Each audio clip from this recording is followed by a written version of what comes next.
মানুষের প্রত্যেকটা দিন এক সময় যায় না। আজকে হচ্ছে আমার অফ ডে, আর অফ ডেতে হচ্ছে প্ল্যান করেছি বিরিয়ানি রান্না করার। যে প্ল্যান করেছি সে অনুযায়ী কাজ শুরু করে দিলাম। আজকে যেহেতু আমার অফিস বন্ধ, তাই আমি রাফানের আব্বুকে রিকোয়েস্ট করলাম একটু বিরিয়ানি রান্না করার জন্য। কারণ হচ্ছে সে বিরিয়ানি রান্না করলে আমার কাছে মনে হয় যে অনেক বেশি টেস্ট লাগে। আমি জানি না অন্য কারো কাছে কেমন লাগে, তবে আমার কাছে অনেক বেশি ভালো লাগে। তো আমার রিকোয়েস্টের মতে সে কাজ শুরু করে দিল, আর বিরিয়ানিটা এত বেশি ইয়াম্মি ছিল। আজকের ব্লগে কিছু ফেসবুক টিপস এবং ট্রিক্স নিয়ে কথা বলবো আপনাদের সাথে। আপনাদের অনেকের মনে প্রশ্ন হচ্ছে যে আমরা কিভাবে আমাদের ফলোয়ার্স বাড়াবো। এখানে দেখতেছেন আমি একটা হচ্ছে স্ক্রিনশট নিয়ে এডিট করে দিলাম। দেখেন, started following from your comment. ঠিক আছে, মানে কমেন্টস থেকে আমাকে একজন করেছে, মানে আমি একজনের ভিডিওর নিচে বা একটা তাদের কন্টেন্টের নিচে হচ্ছে আমি কমেন্টস করেছিলাম, সেখান থেকে একজন আমাকে কমেন্টস করেছে, মানে আমার কমেন্টসের মাধ্যমে সে আমার আইডিটাকে চিনেছে। তার মানে আপনার আইডির পরিচিতি যদি আপনি বাড়াতে চান, তাহলে অবশ্যই আপনাকে হচ্ছে বেশি বেশি করে কমেন্টস করতে হবে এবং অন্যের ভিডিও পুরোটা দেখে তারপর গঠনমূলক কমেন্টসটা করতে হবে। এছাড়া কিন্তু কখনোই মানে আইডিটা গ্রো করবে না এবং একদম নতুন অবস্থায় আপনার ফলোয়ার্স কখনোই বাড়বে না যদি আপনি আপনার আইডির রিচ না বাড়াতে পারেন, এঙ্গেজমেন্ট না বাড়াতে পারেন।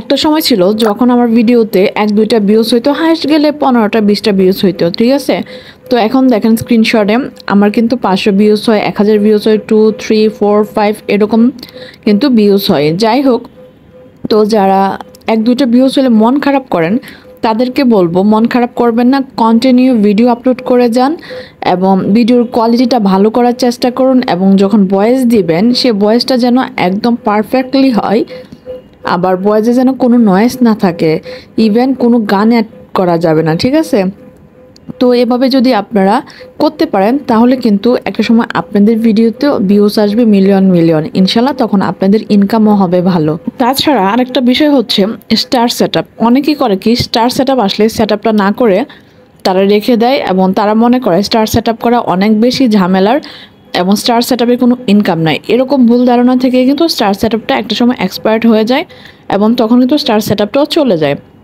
অনেকে দেখবেন স্টার থেকে অনেক হিউজ পরিমাণ ইনকাম করতেছে, কিন্তু স্টার সেটআপটা করা নাই বিধায় সেটা কিন্তু উইথড্র করতে পারে না।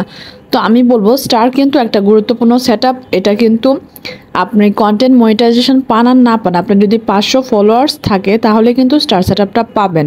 আর এই স্টার সেটআপের জন্য আপনাকে কিছুই করতে হবে না, আপনাকে জাস্ট আপনার ব্যাংক অ্যাকাউন্টটা দিতে হবে আর ডিটেলস দিতে হবে। এটা দিয়ে কিন্তু যদি সেটআপ করতে পারেন তাহলে কিন্তু আপনারা স্টার থেকে লাখ লাখ টাকা ইনকাম করতে পারবেন। আর স্টার কখন মানুষ আপনাকে দিবে? আপনার যখন ফ্যান ফলোয়ার্স অনেক থাকবে এবং আপনার ভিডিও ভাইরাল হওয়া শুরু করবে, ভিউজ বেশি থাকবে, তখনই কিন্তু স্টারের যে মালিকরা তারা এসে আপনাকে স্টার দিয়ে যাবে, যাতে তাদের পেজ আপনারা যান এবং তাদের রিচ এঙ্গেজমেন্ট বাড়ান এবং তাদের ভিডিওগুলো দেখেন। এভাবে কিন্তু স্টার সেন্ডাররা আপনাদেরকে স্টার দিয়ে থাকে। অবশ্যই স্বার্থ ছাড়া কেউ হচ্ছে আপনাকে স্টার দিতে আসবে না, এটাই স্বাভাবিক। আপনার কাছ থেকে কিছু পাবে এবং আপনি তাদের কাছ থেকে কিছু পাবেন, এভাবে কিন্তু মানে স্টার আদান প্রদান হয়ে থাকে।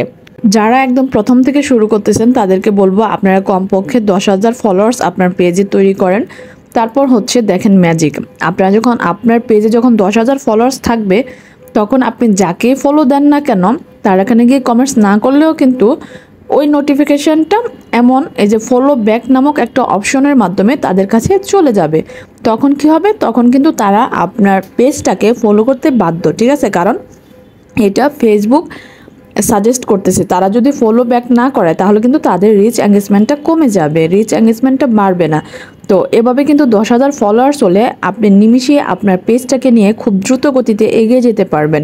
দেন হচ্ছে আপনাকে আর পিছনে ফিরে তাকাতে হবে না। আর একটা বিষয় হচ্ছে নিজের ভিডিও নিজে কখনো শেয়ার করবেন না। এখানে দেখেন share your top performing post to your story. ঠিক আছে, এখানে কিন্তু বসে স্টোরিতে আপনার যে বেস্ট একটা ভিডিও বা হচ্ছে একটা কন্টেন্ট আপনার, সেটা টেক্সট হোক বা পিকচার আপলোড হোক, সেটা যদি ভালো পারফরমেন্স করে থাকে তাহলে বলছে সেটাকে স্টোরিতে শেয়ার করার জন্য। আপনাকে যদিও কোনো কারণে ফেসবুক সাজেস্ট করে আপনার কোনো গ্রুপ বা আদার্স কোনো জায়গায় এটাকে শেয়ার করার জন্য, সেটা কিন্তু কখনোই করবেন না, কারণ ফেসবুক নিজে থেকে তখন এটাকে হচ্ছে আনঅথেন্টিকভাবে আনঅরিজিনাল কন্টেন্ট হিসেবে বিবেচ্য করে। কখনো নিজের ভিডিও নিজে দেখবেন না এবং নিজের ভিডিও নিজে কখনোই শেয়ার করবেন না, ঠিক আছে? যদিও করেন অন্য একটা আইডি দিয়ে করবেন।